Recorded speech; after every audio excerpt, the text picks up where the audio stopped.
Joining me now is Wayne Madsen, InfoWars correspondent and, of course, publisher of the Wayne Madsen Report. I want to talk to Wayne about what we see in terms of the reactions to this election. We have to understand this is something that is far deeper, far more orchestrated than simply the reactions of a lot of spoiled millennials, social justice warriors out there. This has all the hallmarks of a George Soros color revolution. And to break that down for us is Wayne Madsen. Thank you, Wayne. Hi, good to be with you. Yeah, if you look at the history of these color or themed revolutions, you see that in many countries, including Ukraine, twice, where Viktor Yanukovych was elected in 2004, and he was elected again later. Immediately, the Soros people, through his Open Society Institute and Foundation, and associated groups like the National Endowment for Democracy, which is nothing more than a cipher for the CIA, began street demonstrations, massive street demonstrations that in both cases in Ukraine resulted in the overthrow of the duly elected government. He admitted to funding, to financing the Maidan Square Revolution 2013-2014. That's right, and he also funded the 2004 revolution, the Orange Revolution in Ukraine in 2004, which saw this guy, Viktor Yushchenko, who did not win that election, actually becoming the president, even though Yanukovych won. The first recorded incident of a themed revolution was in the 90s, again, funded with Soros money, called the Bulldozer Revolution against Slobodan Milosevic in what was then rump Yugoslavia, what was left of that country. And we saw it play out again. I said in Ukraine, we saw the Rose Revolution in Georgia that put this guy Saakashvili in power, another Soros acolyte. We've seen similar revolutions, the Arab Spring, for example, the Jasmine Revolution in Tunisia, the Lotus Revolution in Egypt, the Green Revolution, which was aborted in Iran, Cedar Revolution, another failed revolution in Lebanon, the Olive Tree Revolution, a failed attempt in Palestine, goes on and on. And then there were attempts in Russia, the White Revolution. And right now, China has cracked down on an attempted revolution for Hong Kong to become independent, called the Umbrella Revolution. So they love to seize on we got this pattern here where they love to seize on a color. It's typically done with students, typically done with funding from the U.S., CIA, whatever, but also with non-governmental organizations that are run by George Soros. They like to pick these colors and everything. And we also see, don't we, Wayne, a pattern where they come out and they question the legitimacy of an election. We got all these people out there saying, oh, it's the Electoral College. Oh, she won the popular vote, but this Electoral College is going to put him in. That's their subtle way of planting that seed. Well, it's not quite legitimate. And then the other side of that is they revolt against somebody that they paint as authoritarian. So you see both of these tactics being put out against Donald Trump at this point in time, don't you?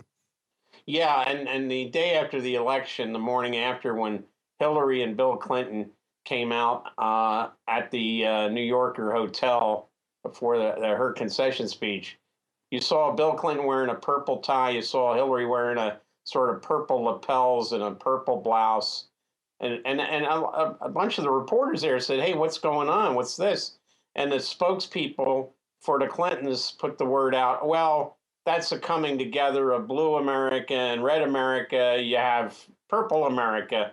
I didn't buy it. I said, there's something going on here.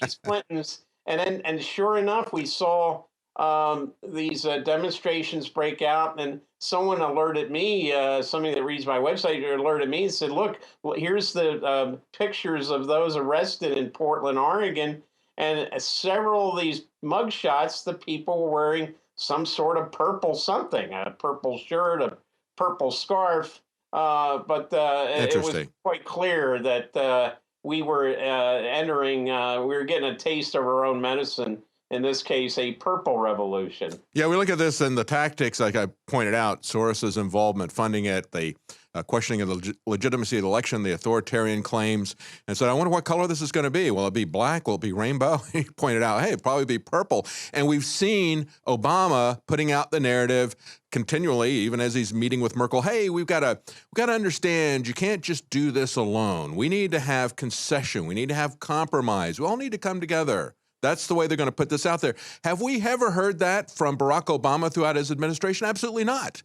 He would come out and say, I'm not going to wait for Congress to ratify or the Senate to ratify this treaty, this Paris Accord, or I don't want to wait for them to do this, or I tried to get them to do that. I'm just going to do it by executive order. I don't really care what Congress says. So they've never been about compromise. They've never been about building a consensus. And yet that's their pushback to say, hey, you don't really have any authority to govern. And if you do push back and you do follow the mandate and the agenda and work on the issues that people elected you to do, we're going to say you're authoritarian. Yeah, we certainly see Obama doing that overseas right now. In Germany with Angela Merkel hyping up the EU and NATO. And he was in Greece with the prime minister there, again, hyping up all these international organizations. That at the same time, we see Russia withdrawing from the International Criminal Court. Philippines may follow. The Brexit. He was also kind of like when he was with Merkel, saying, "Well, we want to see a smooth Brexit." It's clear that what Obama's doing now in this last trip, he's trying to shore up these globalist contrivances like the EU, NATO, the International Criminal Court, and these failing trade programs. He mentioned the transatlantic trade agreement, which is basically dead on arrival, and the really very ill Trans-Pacific Partnership. Yeah, well, they pronounced that as dead. And I thought it was interesting that they waited until after the election to pronounce that dead. We were told by the mainstream media, hey, there's one thing that the two of them agree on, and that is TPP isn't going to go through. Well, if that was the case, then they could have said before the election that TPP was dead. But they waited until after the election because they knew that if Hillary had been elected, TPP would have gone through. But I want to finish up with one last thing and get your comment on this. In a Free Thought article talking about George Soros's connection, pointing out the fact that his Open Society Foundation was calling on people to organize these various cities, putting themselves at the center of this, organizing this.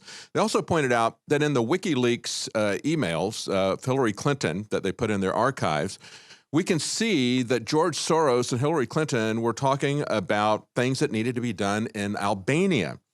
George Soros said to Hillary Clinton, two things need to be done urgently. We need to bring the full weight of the international community to bear on the prime minister there. We need to appoint a senior European official as mediator. And then he told Hillary Clinton three people that would be acceptable to him. He is the puppet master. He has used Hillary Clinton before, and we should be very aware of this history as they try to gaslight this and say, oh, you're just conspiracy theorists. No, we've seen the historical pattern of the way Soros has operated for a couple of decades, at least more than 2 decades probably, and then Hillary Clinton more recently.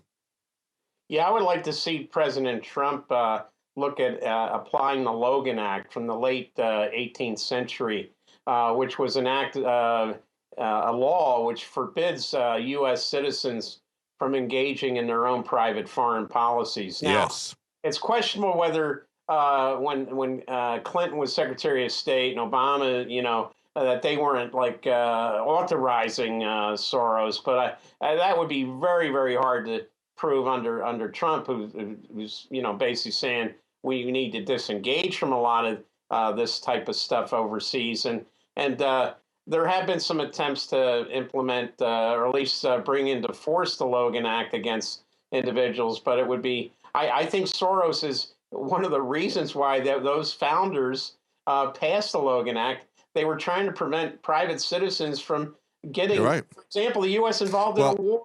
You Yeah, know? we're about out of time, but you're absolutely right. And I think we ought to see some of the people who are powerful, like CEOs and Hollywood executives who call for violence, say we need to fund violence, we need to assassinate Trump. They need to be treated like the same way that they're treating people who tweet that stuff out from their mom's basement. Thank you so much for joining us, Wayne Madsen, Wayne Madsen Report, and a frequent InfoWars correspondent. Thank you so much for joining us today. You bet.